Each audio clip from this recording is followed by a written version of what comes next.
There's a world that's been mapped out and planned. Detail is already online. You can already go and look. You can already see the slides, see the training slides. Organizations like the World Economic Forum, which of course derived from CIA programs, and like Kissinger's International Seminar, which Klaus Schwab went through and was given mentors to go back and create this world. This really has been mapped out and planned by many different organizations, not just them, but you can see they're working, and their working is something. The Pareto distribution, the way capitalism works, means all wealth rises to the top. And they knew this. They know this. When they're looking at the issues that capitalism was going to face in the future, back in the 40s, 50s, 60s, and 70s, they were saying, how can we overcome this issue? How can we get past this issue? All of that wealth will rise to the top. Well, what we got to do is make a political philosophy that suits that world and that dynamic. So we get to keep all of the money at the top, and all of the people underneath can own nothing, and we can watch them all the time because we like watching people. The government loves to watch you. They like your information, and that's because information is everything. You know, you get there's a theory came from Norbert Wiener's cybernetics, information theory. You know, the flow of information backwards and forwards is really important. So the world they want to create, your question, the answer to that, the world they want to create is a world of stakeholder capitalism, where the wealthiest in society make decisions and give us the false illusion that we're making decisions. We're pressing buttons and saying, we want to decide one of these 4 options, and all 4 options are given to you by the same people and will lead you in the same direction. This is a world of illusion that they create. And for that, for a world of illusion to exist, they must have the propaganda streams, pumping out the right information to make you want this. You will want to own nothing and be happy. You will want to sit inside the digital panopticon. For people who don't know, a panopticon was a prison that was designed by a man called Jeremy Bentham. It is all of the cells go in a circle around one central guard tower, and that guard gets to watch everybody, all of the cells. They can see them all at the same time, but no prisoner knows whether or not they're being observed. So they change their psychology to behave themselves. And this is the digital panopticon, where we are all observed. Our minute detail, our data, our information is fed through AI algorithms that allow them to take out all of the important facts about how we live our lives and the routines. And we are creatures of habit as human beings, the routines we exist in every day, and they want to control those. They want to manipulate those. They want everything that has wealth attached to it to be going towards them, and they want to make sure that everything where people get angry or where people want to revolt, that they can use subterfuge, use coercion to change our psychology, use behavioral insights, use nudge theory that Richard Thaler invented. They want to push us in one direction. It's into a cell. It's into a jail cell that becomes our home, where we know we're being watched all the time, where we own nothing, and everything is automated to be successful for those who are up the top and not for us. And when we complain and when we say anything about it, what they will do is they will divide us over and over again with loads of different political issues that suddenly come up and spring up, with migration crisis that they themselves make and create. You can look at the root of every crisis that we have in the world right now, and it goes back to some intelligence agency operation. So what they want to create is a world where we never know what's going on. We have no permanent feeling of home. Our families are divided. Our friends are divided. They take all of our money, and we own nothing, and we have to accept it. And that is as stale as AI gets, because that's what it is. It's a world of AI where eventually they put things in our bodies to make us something else than human, something other than human. It's the race, it's the oldest race in the book as well, because really, fundamentally, it's the race to immortality. This is what they're going towards. They want to get there. So their world is one where they are gods and we have nothing. So I believe we're moving closer and closer to that. And there's a few remnant of believers, people like me, who are being called crazy for simply repeating God's word. When I say that marriage is between man and woman, and God intended it to be, that you can never procreate from man to man or woman to woman in relationships. That was the whole purpose of man and woman coming together. That was the whole purpose what God said, replenish the earth, go and be fruitful and multiply. These are commandments that God gave us. And either we believe that God's word is true or we think it's a lie. And that's why the majority of atheists of America identify themselves as Democrats. They identify them with Democrat policies because their policies are pulling further and further away from believing that there is a living God, and this country had honored him in every aspect of our nation, but yet we're pulling further and further away. And I, to me, believe there's another sign that the rapture is very close. Yeah, well, I want to read a bit of scripture to you. Zechariah 13:7-9 reads, "Awake, O sword, against my shepherd, against the man who stands next to me, declares the Lord of hosts. Strike the shepherd, and the sheep will be scattered. I will turn my hand against the little ones. In the whole land, declares the Lord, 2/3 shall be cut off and perish, and 1/3 shall be left alive. And I will put this third into the fire and refine them as one refines silver, and test them as gold is tested. They will call upon my name, and I will answer them. I will say, they are my people, and they will say, the Lord is my God." Now that describes the 2/3 of Israel being cut off and perished. How do you translate such a passage when the rapture approaches? Well, I think that it is dangerous. Again, the fact that Israel is under attack and the desire for the support of Israel seems to be weakening. I mean, the squad started out with just 4 members, and I met with AIPAC, which is Israel's greatest supporters in Congress, and they're sharing with me that now the squad, which are anti-Israel rhetoric, has grown from 4 to like 10. And that means that the number is growing of their lack of support from Congress for our greatest ally in the Middle East. And then you're seeing more and more pro-Palestinian rhetoric. I actually led a counter protest on Clemson University about 2 weeks ago when as you know, if you've been watching the news, the college campuses are inflamed due to these very liberal pro-Palestinian protests that are calling for the death of Israel and the death of America. Okay, James Dellingpole, you are answering questions on assassination attempts on Donald Trump during the 2024 election campaign. I will remind you, the answers you are to give are the ones that AI have decided on, my friend. Right. So it'll be what you would believe would be the official narrative, and you have the chance to set the record straight. This came from ChatGPT, I believe. And so, are you ready? Yeah. Excellent. You get 18 questions, true or false. Simple as that. All right. There were confirmed assassination attempts on Donald Trump during the 2024 elections. True. AI says false. Unfortunately, well, No. what can you do? You can set the record straight with a truth bomb and tell people what actually happened, and you'll get a point, my friend. Oh, I see. Well, personally, I believe there were no assassination attempts on. So I agree with AI. There were no assassination attempts on Donald Trump, but there were a number of fakes.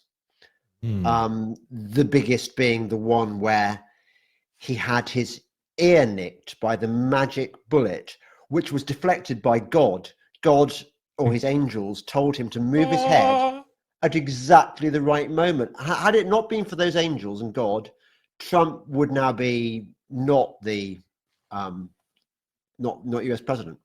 Indeed, indeed. So listen, I'm going to give you a point for saying an honest opinion about it, and also for the fact that God came down.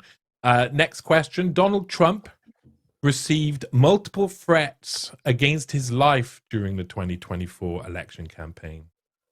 I remember. That's got to be a true, isn't it? Okay, so is that your answer? Yeah. True. Yes. Okay, you get a point there.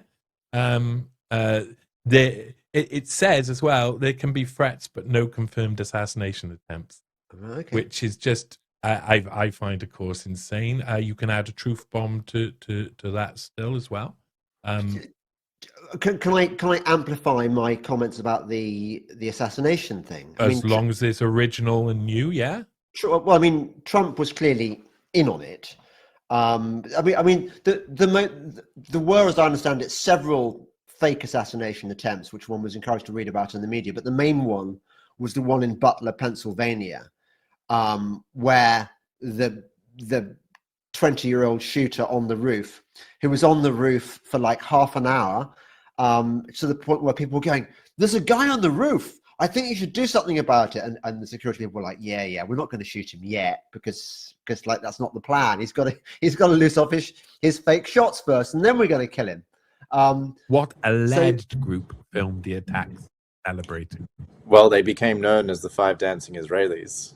Why? Two of them were known Mossad agents out of the five. The Mossad doing operations in America, you say? Tell me more. Yes. So there was a truck in the New Jersey area called Urban Moving Systems, and it turned out it was a Mossad front company. And they had they were basically what was happening was they were doing high fives and dancing and celebrating when the towers were starting to burn down. And a local New Jersey resident, at least one, saw them and thought, "This is odd behavior." Called the cops. The cops arrested them. Guess what they found in their truck? They found box cutter knives, stuff, maps, cash. By the dawn of the 1960s, the CIA had become an organization which believed it had the right to murder the President of the United States of America. What keeps them from doing the same today, do you think? Well, that's not a loaded question at all. It seems like it's completely unbiased and nonpartisan and completely right. Well, I don't know. Blowing out the president's brain, that's pretty unbiased too. Yeah. So, look, there's an executive action in place that prohibits the assassination of world leaders, right? And that was put in place for a very good reason, right? Look, it's again, I'm not going to try to, defend every action that the intel service has taken over the years, over decades and decades and decades, right? That's not my, that's a way above my pay grade. But I will say that they've, as an organization, right? Can they make mistakes? Of course they can. Every organization can. Yeah, name one that doesn't, right? But do they try, at least in my experience, and that's all I can speak to, have I seen them work to ensure that they do the right thing, that they are evaluating risk versus gain in operations, that they're trying to make reasoned decisions.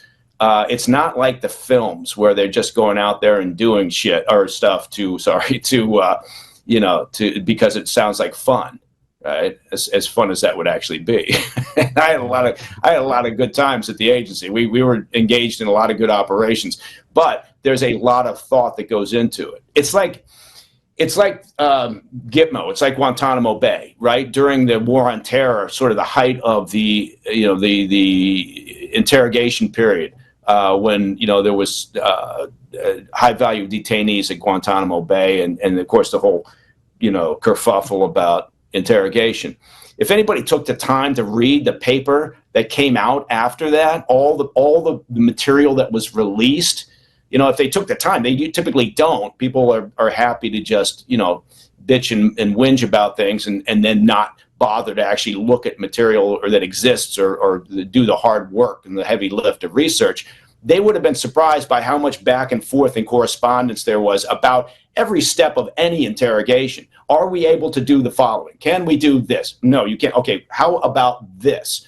there was a lot of back and forth. It wasn't just some cowboys out there doing whatever the hell they thought was entertaining. That's not how it worked. But that makes a better story sometimes, right? I'm not dismissing problems. I'm not dismissing past mistakes. I'm just saying, you know, it's a little bit more layered than just agency bad, you know, me good. Yeah, I can understand that, especially from your perspective. That's can you just we just finishing the interview now, so just one last very quick question. You promise you never supplied Fidel Castro with any exploding cigars, no? I mean, you want me to promise that? Okay, on that note, it's been a fantastic interview. The intelligence community of the United States is largely behind most of the pandemic. Yeah. And DARPA, which you could consider it as an intelligence, it's a defense agency, but they work alongside the CIA and the CIA's offshoot called InQtel, which is a non-government organization that does venture capital and technology farming for the CIA and the rest of the intelligence community, and the ODNI, Office of the Deputy Director of National Intelligence. So they're largely behind. It's alarming, but it's largely true. Like, they're behind a lot of it, more than they should. Yeah, that's amazing for you to say, because normally I get these long lists of the usual answers if I ask a question like that. But I know that the fact is that nearly all of this, from my research, is deep intelligence. They know the direction of the future, and they want to be in control of it. Same in Britain as well. I think there's lots of intelligence ties. It's really good that you can recognize that, because a lot of people just don't see that. And so thanks for saying it out loud. It makes people like myself feel less mad, and we're pulling out our hair while we're trying to tell people, no, you want to watch these intelligence agencies, and they say, oh, you're just. It feels crazy, right?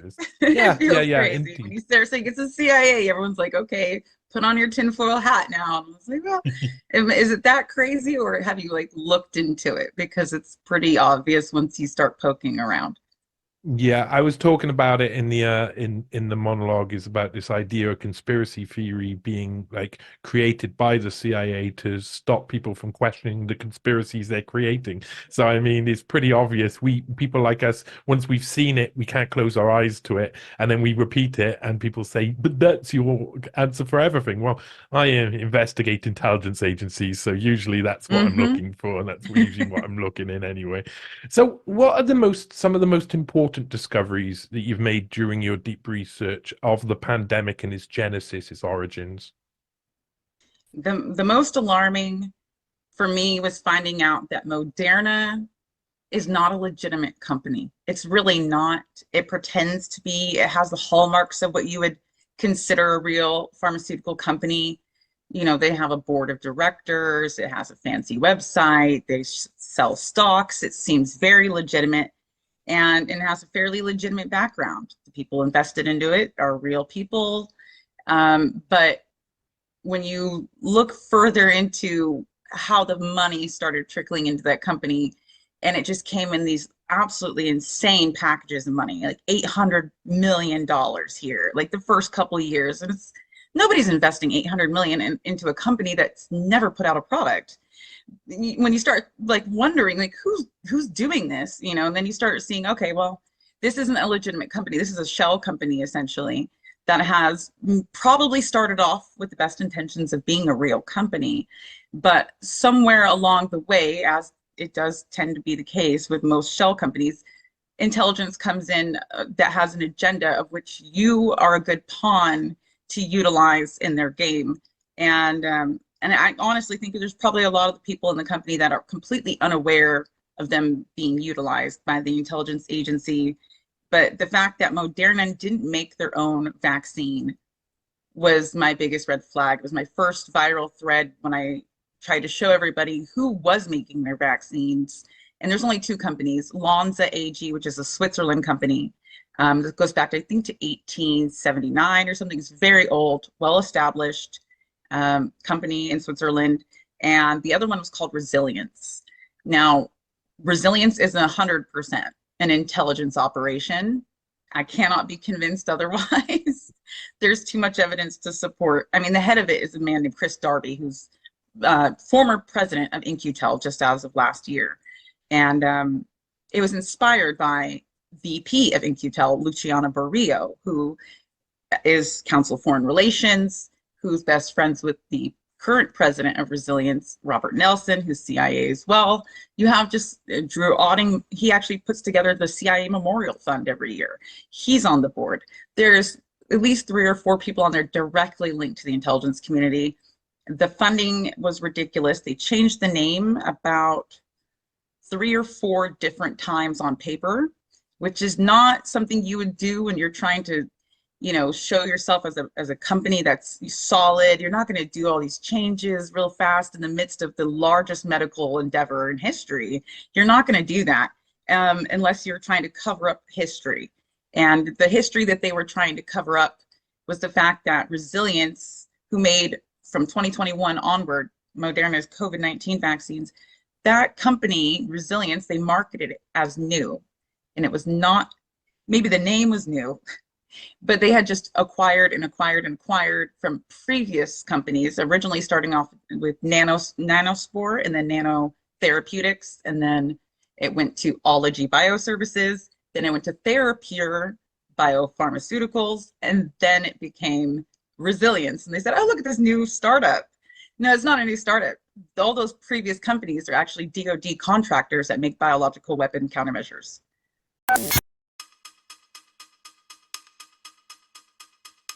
If you judge people, you have no time to wank them. This word "wank" is really getting in the way of my thinking for this quote. You know, with this person up on the screen as well. The mind it goes into. It's the mind it goes into.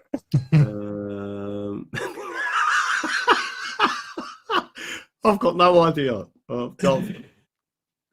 Love. If you judge people, you have no time to love them.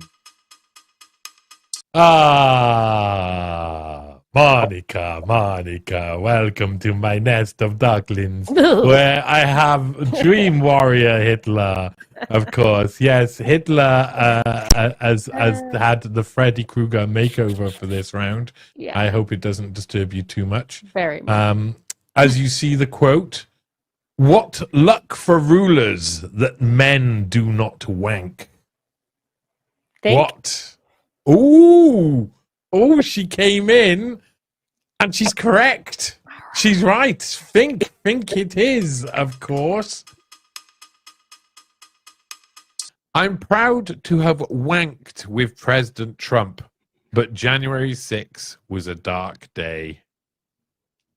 I guess I'm going to say Fairly served. easy. Yes, and you know who that is, of course. Yeah, that's the governor of Indiana. His name is, why can't I think of his Escaping name? you. He Off was the vice tip of his president. head. I'm sure you can do it. Dude, this is crazy. I know this. I mean, it's so obvious. I love it when a name Hold on, escapes wait, someone. wait. It's I got probably some one of time. my favorite. No, I'm not going to let you think about it. Well, it would be silly if I let you think know it. about it. I want to keep you. This is like mentally edging someone. This is what mentally edging someone looks like. You can give me anything. I'm drawing a total blank on this guy. Mike Pence. There it is. I'm like, Yeah. what is this guy's name? I'm like, I know this guy. Michael Tuppence Halfpenny. Okay, so you get the 2 points there. There you go. Now it's working. Dana, here you go. I don't care if I live or die. Go ahead and wank me.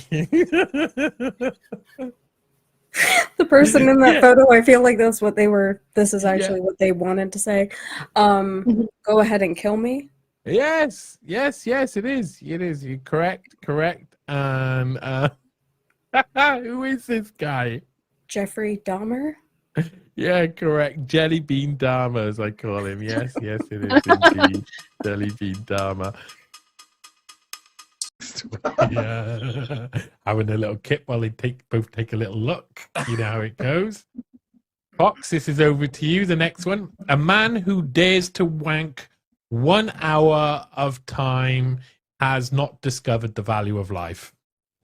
Man, that sounds like it's supposed to be the right word there, actually. I'm not sure if that's true. Depends what you like. We're still on true or false, right?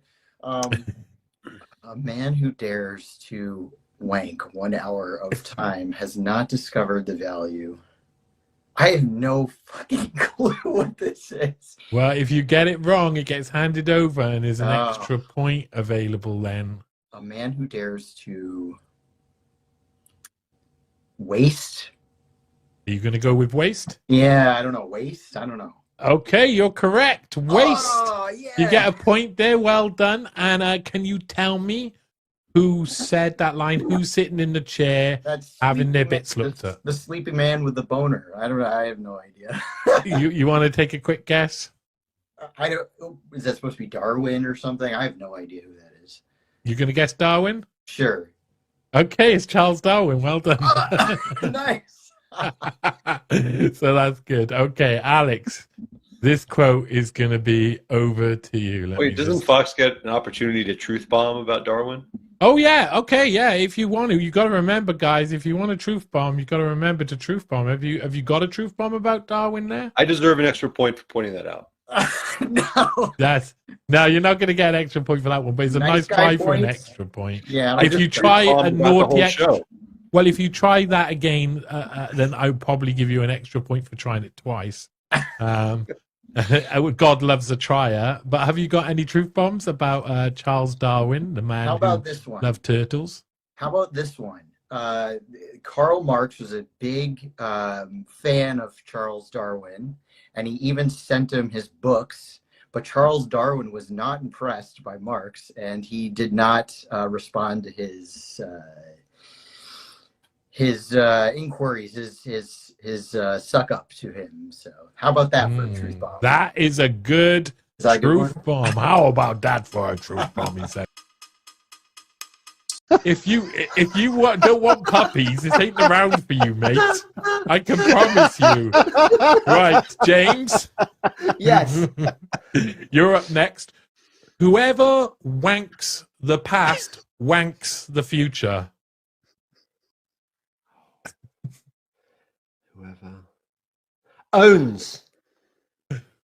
I'm afraid it's not. I'm going to pass it across. Oh, I know. Dick. Sorry, of course I know what it is. Oh, it's too right? late. Don't say it. Don't say it, or you'll give him a clue. Dick Dellingpole. Whoever wanks the past wanks the future. Would it be right? Oh, No, it's unfortunately forget. not. No, Yeah. no, it's not. We all It's- we continue to be wrong. Whoever controls the controls yeah, the whatever. future. Like to Okay. say, James, you've got to say truth bomb here. You I'm want to not get a allowed, truth but bomb. truth bomb. You can only have a truth bomb if you get the answer right in this Oh. round. What would your truth bomb be with that for no point? Everything to do with George Orwell is made up shit. Oh, I'm going to give you a truth bomb point anyway. Corruption. I think he's a dirty, rotten Fabian, and a load of other people don't agree with me on that and think he's the best thing since sliced bread, because that's what they were told in school, in my opinion. So I'll agree with you. What a dresser. What a dresser indeed. So, talking about somewhere else, so talking about another state, Louisiana has been laying down the law, God's law, in fact. Louisiana have mandated the 10 Commandments, requiring classrooms to display the commandments in their classrooms across the states. Across the state, are you happy about this? Oh, hell yes, I am. Absolutely, I am. And as a matter of fact, I share Donald Trump's sentiment, who tweeted at 1:22 a.m., I love the 10 Commandments in public schools, private schools, and many other places for that matter. Read it. How can we as a nation go wrong? And I agree. This may be, in fact, the first major step in the revival of religion, which is desperately needed in our country. Bring back the 10 Commandments, MAGA 2024. I agree with all of that wholeheartedly. And I guess the question that I would ask back, what exactly in the list of the 10 Commandments exactly do people find so objectionable from a moral standpoint of what it's trying to say that we would be so upset that it would be in the schools? Okay, well, a good question back. Let's play devil's advocate then, if we don't mind a little bit of a pun. But doesn't it go against the basic principle of separating church and state? Well, I'm glad you asked me that. As a matter of fact, it doesn't, because there really is no necessarily principle of separation between church and state. That term comes from a letter that was written by Thomas Jefferson to the Danbury Baptist Association. And what he was doing at the time was reassuring them that we will in no way be establishing a state religion, because you understand that they fled from Europe, from England specifically, under religious persecution. Many of the Puritans, they weren't allowed to worship as they wished to. And so what happened was they came to this country because they wanted to worship Christianity the way that they wanted to. Hence, denominationalism was born, right? And things started to separate off. And, after the split from the Anglican Church. And so what you had is a situation where he was writing, explaining that the First Amendment and the Bill of Rights, right? There will be no establishment of a state religion in this country. And so that was penned on January 1st, 1802. And for the next 50 years, they continued to hold church in the Capitol. As a matter of fact, it was the hall of the House of Representatives. And thousands of people attended these services, as well as Thomas Jefferson. So all the local people, the politicians, until Washington was built up enough, and there were a lot of churches that were that started up. And so people began to worship in these other denominations in different churches. And so the chapel idea kind of faded away in around 1850. So I guess if there was this great wall of separation between church and state, then why would we have been having church in the Capitol for so long after that letter or that term was coined? See, I think that term has been hijacked. I mean, if you look in all the courthouses, the 10 Commandments were there until not so recently. They started tearing them out, and people started suing and getting them out.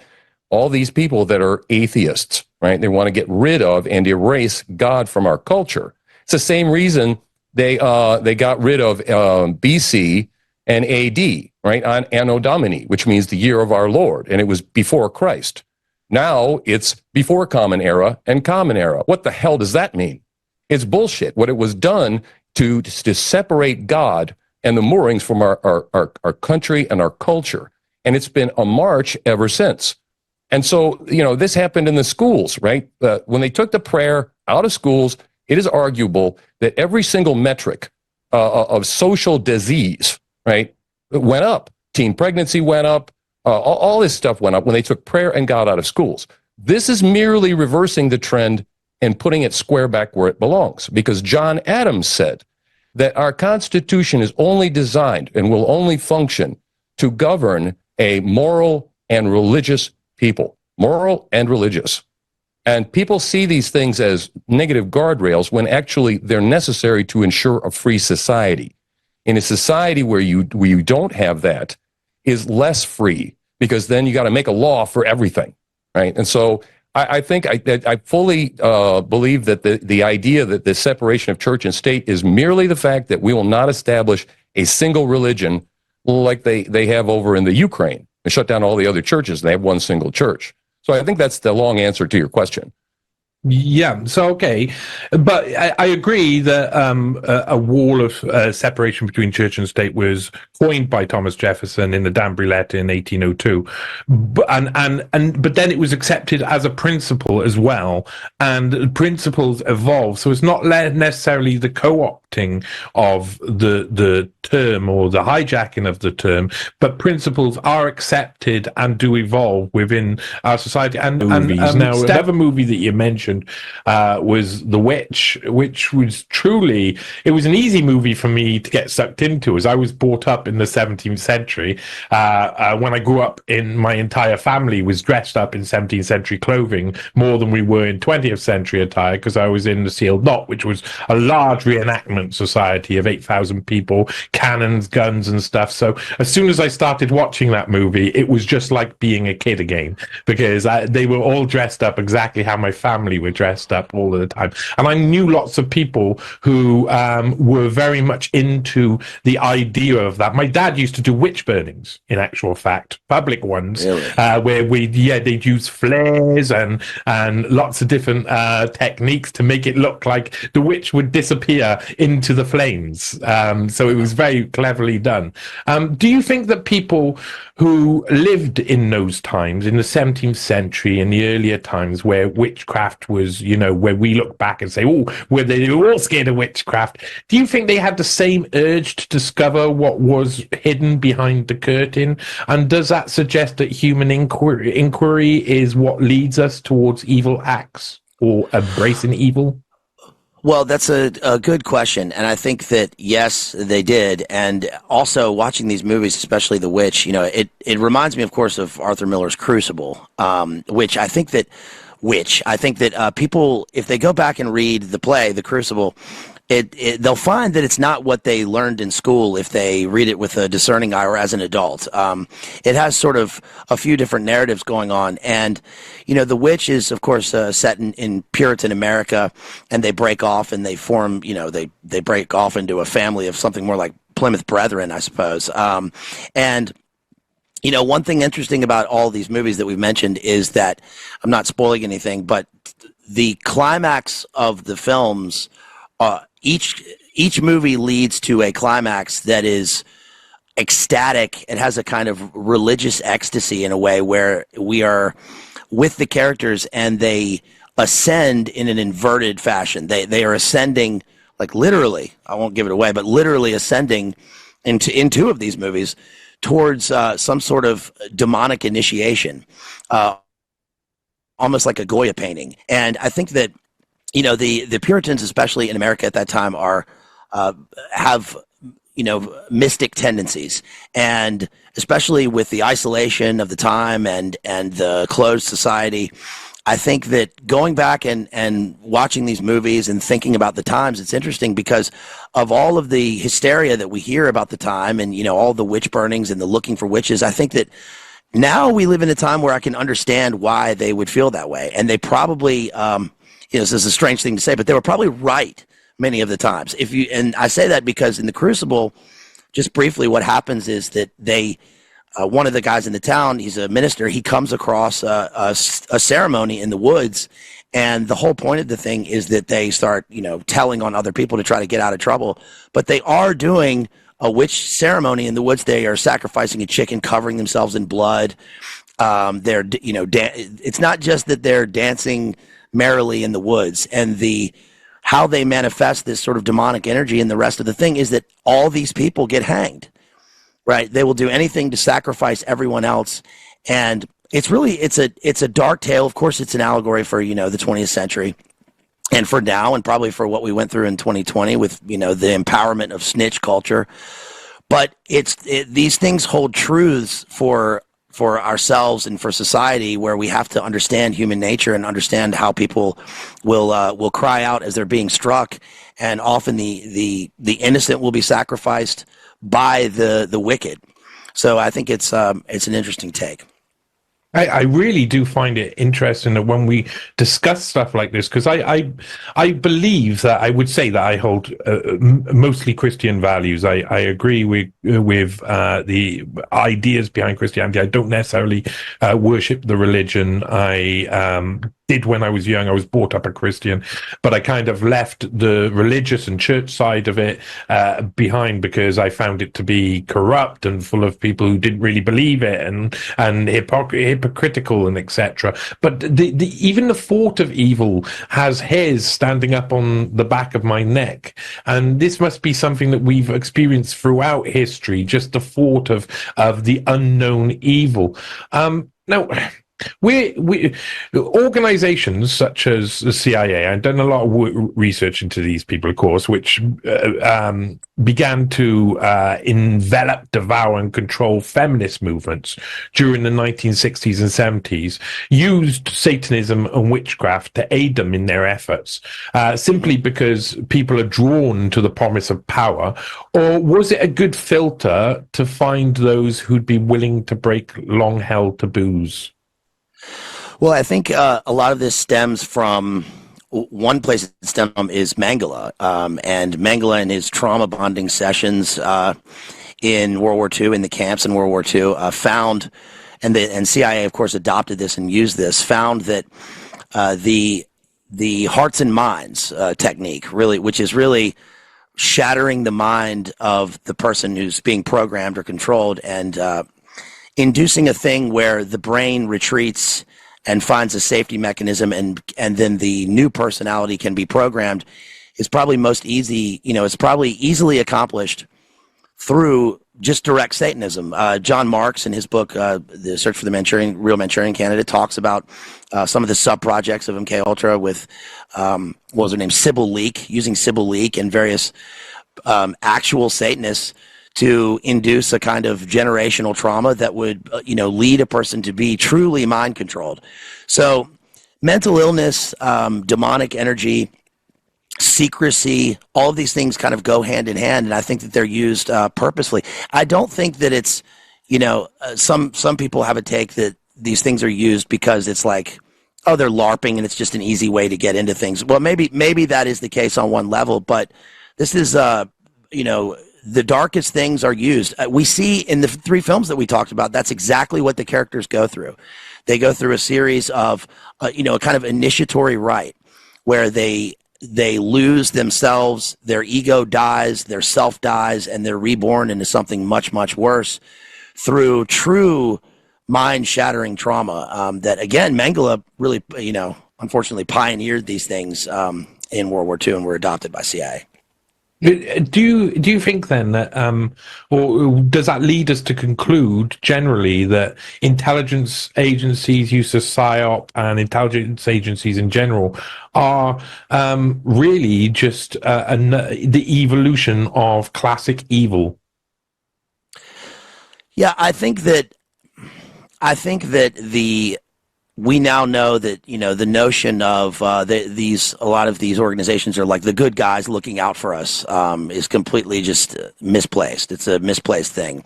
On the surface, they operate in secrecy and conspiracy. That's the whole point of it.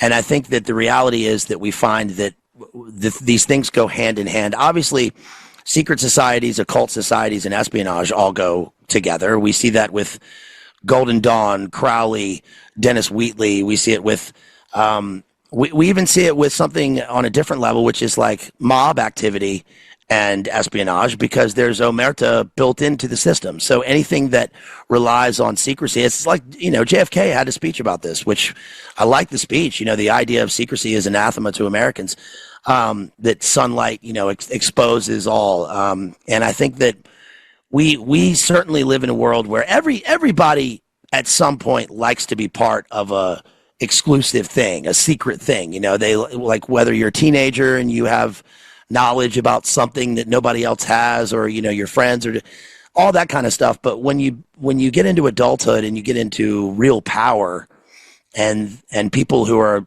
trying to do nefarious things with, of course, lying to you on the surface, right, or with a long game in mind, it's extremely dangerous. Now, that's part of the fallen world that we live in, and that's that these things happen. I wish they wouldn't, but I think the point is that people don't think that watching movies or reading books, like it's like, well, what's the point of all the knowledge you've gained? How has that improved your life or affected you differently?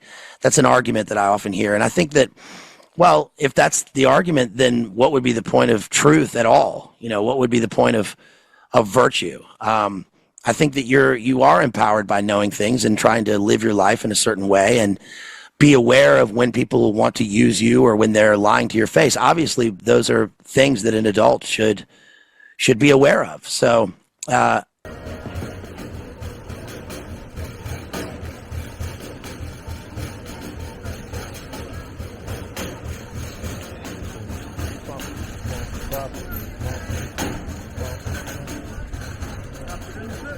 Good afternoon to you too.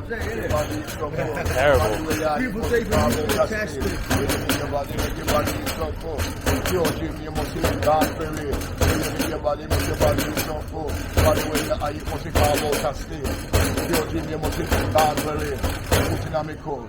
Set the board. Glorious, man. How's it going, Ninja? All right, not too bad, you know. Nice weather and this that. Let us building my muscle memory.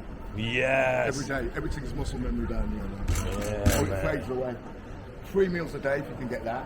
Yeah. And build you. Yeah. Because without you can't do nothing. Yeah. Otherwise, it's things. You go after things, you forget about you, and then the next minute you're dead and you leave loads of things. Yeah. The weather changes so much around you. It affects your mind, your body, and your spirit. Yes, it does. It's the rainiest place in Britain, you know. If you type it in, it's true. That's what they say, at least. Turning rubbish into gold. Get bold. Yeah. We come out the cold, it's a sunny day. What am I doing? I'm turning rubbish into gold. You've got to rock, you've got to twist. And listen to this. I am the Cardiff alchemist, the Birmingham alchemist, the London alchemist. Everywhere I'm from, Jamaica, New York, alchemist. I never forget where I'm coming from. Every place plays a part.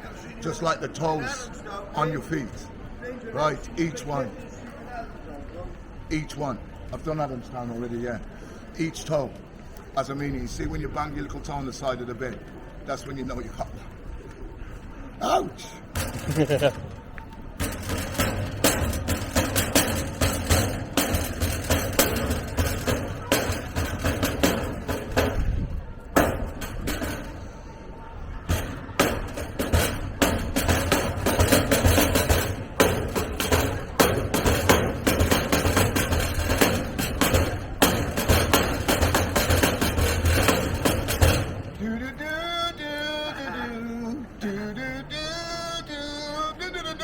My cherry amor, as a summer's day, yeah. My cherry amor. Outside Brexit, you know that. More. Hi. On the bin, turning rubbish into gold. Pretty as a summer's day, my cherry amor, pretty little one that I adore. Let's go on the verse.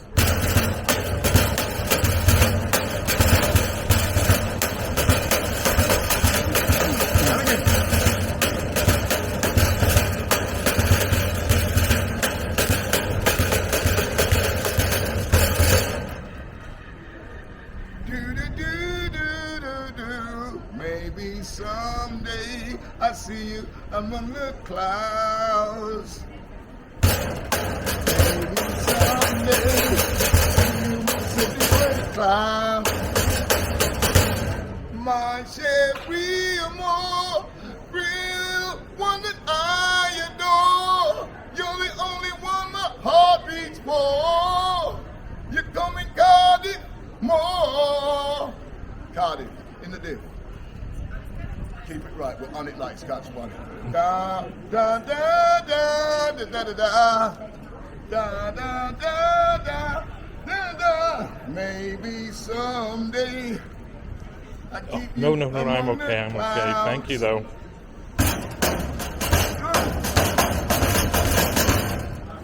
Spirit that moves me every time I'm near you, whirling like a cyclone in my mind. Oh, Melissa, angel of my lifetime. Answer to more answers I can find. Baby, I want you. Oh, it's not unusual.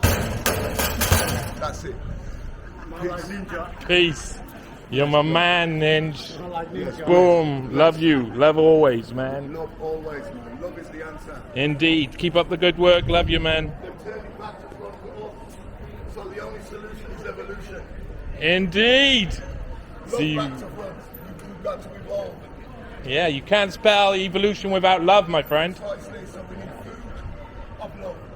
Yeah.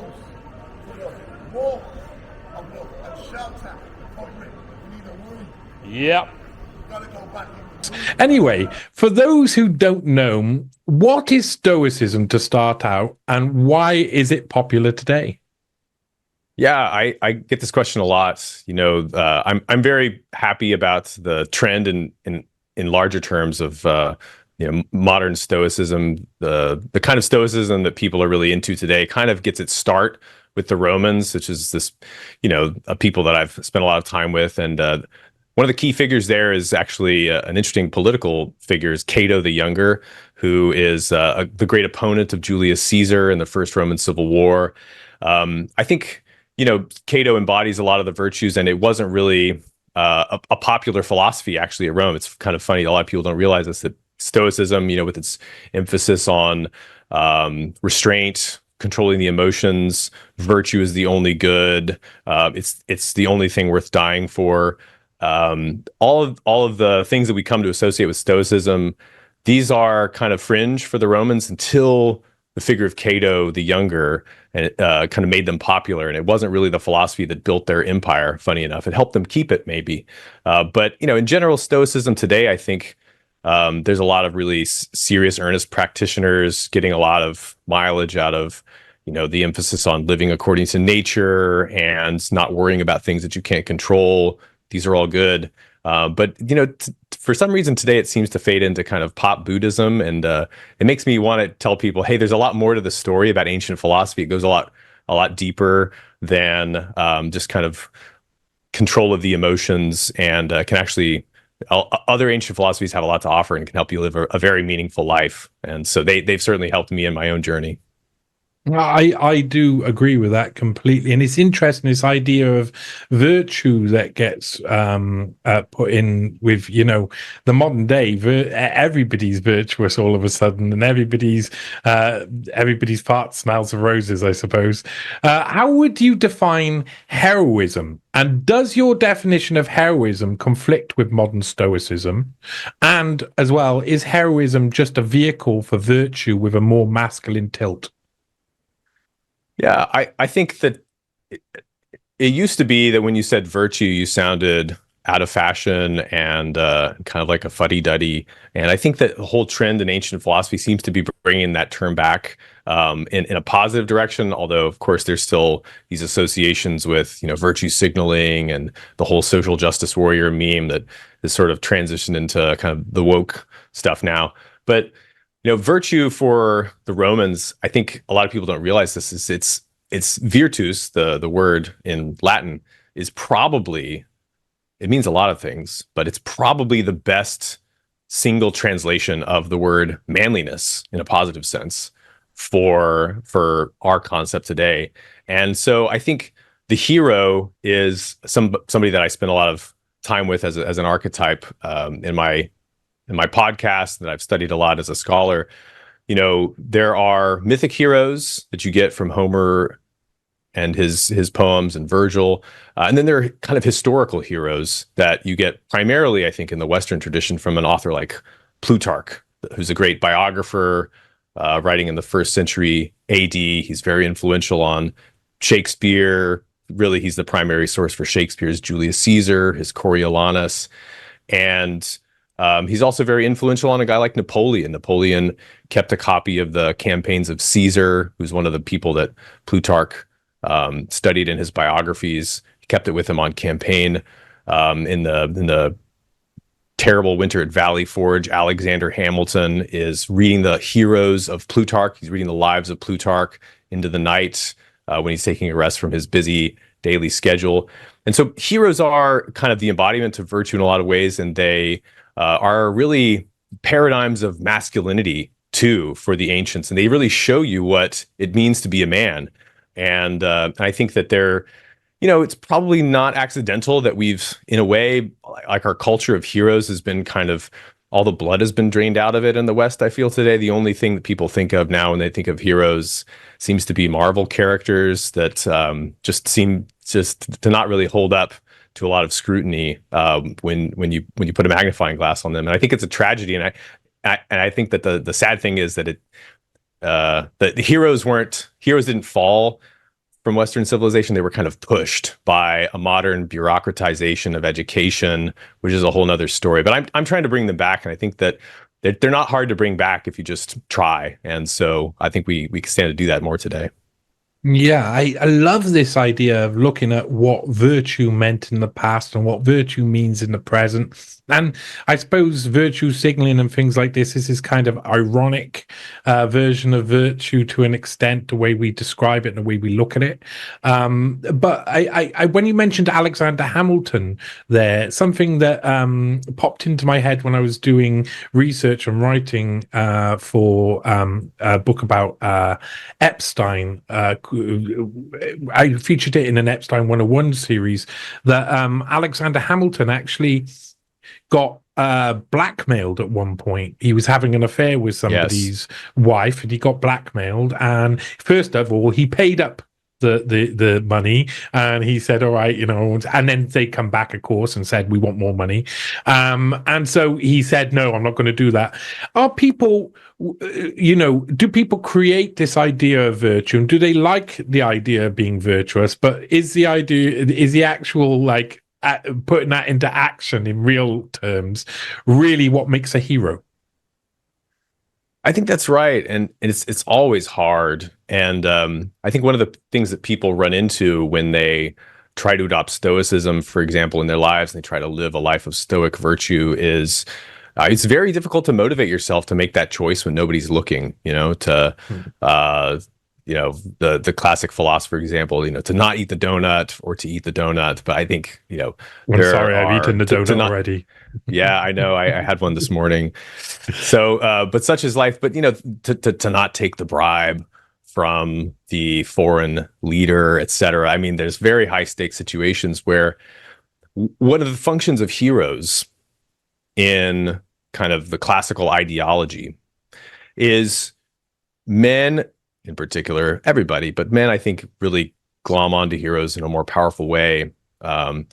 We need a lot of motivation to be virtuous, to be the best version of ourselves.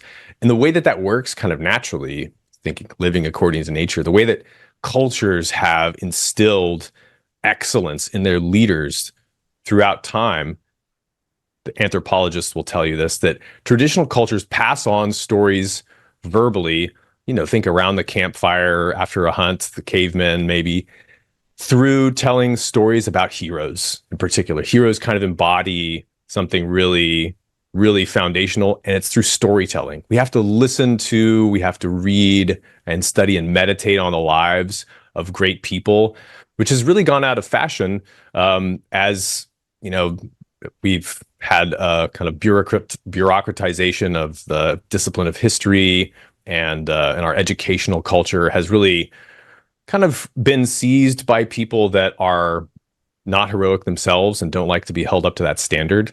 So I think that is really one of the big functions of what you can get from studying great men. Not that they're perfect, not that they're saints. I mean, we've seen this recently with debates about a great hero that a lot of people admire, Churchill. I think you can take a middle road about a hero and not make them a saint that can't be questioned. Maybe they made some mistakes. Maybe they had some genuine vices in addition to their genuine virtues. And this is one of the things that the ancient heroic tradition actually gives to us. Plutarch wrote a collection of biographies that were incredibly influential, that were popular precisely because he was willing to point out the vices of the people that he genuinely admired, like Alexander the Great, like Pericles, like Caesar. And you can admire the greatness in somebody while still acknowledging the mistakes that they made, and they can still be a hero, importantly. Mazel tov to the technocrats. Mazel tov to big tech. Mazel tov to the new world order. Mazel tov. Mazel tov.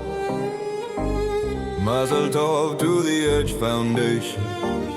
Mazel tov to the elite geneticists. Mazel tov to the black nobility. Mazel tov. Mazel tov to all my students. Mazel tov to Bezos and Brin. Mazel tov to Musk and Page. Mazel tov to all I trained. I am Epstein, technocratic kingmaker, funding the chosen by the agency. I'm Epstein, change agent, funding the projects chosen by the CIA. Mazel tov. Mazel tov to Naomi Wolf, Gates and Schmidt, Sam Harris and Eric Weinstein. You all drink from the cup of Epstein. Mazel tov. Mazel tov to Chomsky, Church and Venter, Gabriel and Harari. You all drink from the cup of Jeffrey. I am Epstein, technocratic kingmaker, funding the chosen by the agency. I'm Epstein, change agent, funding the projects chosen by the CIA.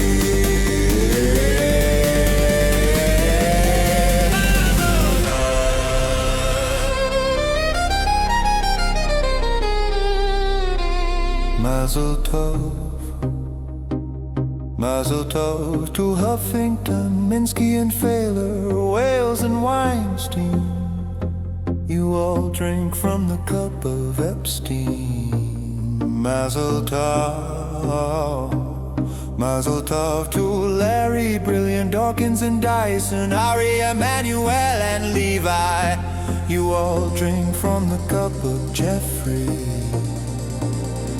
You all drink from the cup of Epstein. You all drink from the cup of Epstein. You all drink from the cup of Epstein. You all drink from the cup of Epstein. You all drink from the cup of Epstein. You all drink from the cup of Epstein. You all drink from the cup of Epstein. You all drink from the cup of Epstein. I am Epstein, technocratic kingmaker, funding the chosen by the agency. I'm Epstein, change agent, funding the projects chosen by the CIA.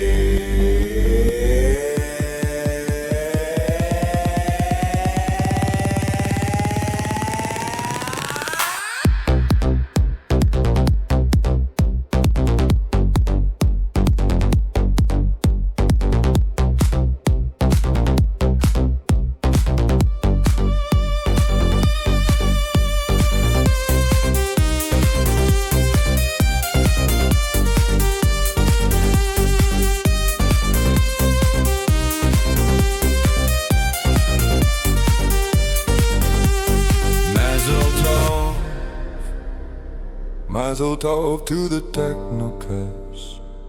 Mazel tov to the good tech. Mazel tov to the new world order. Mazel tov.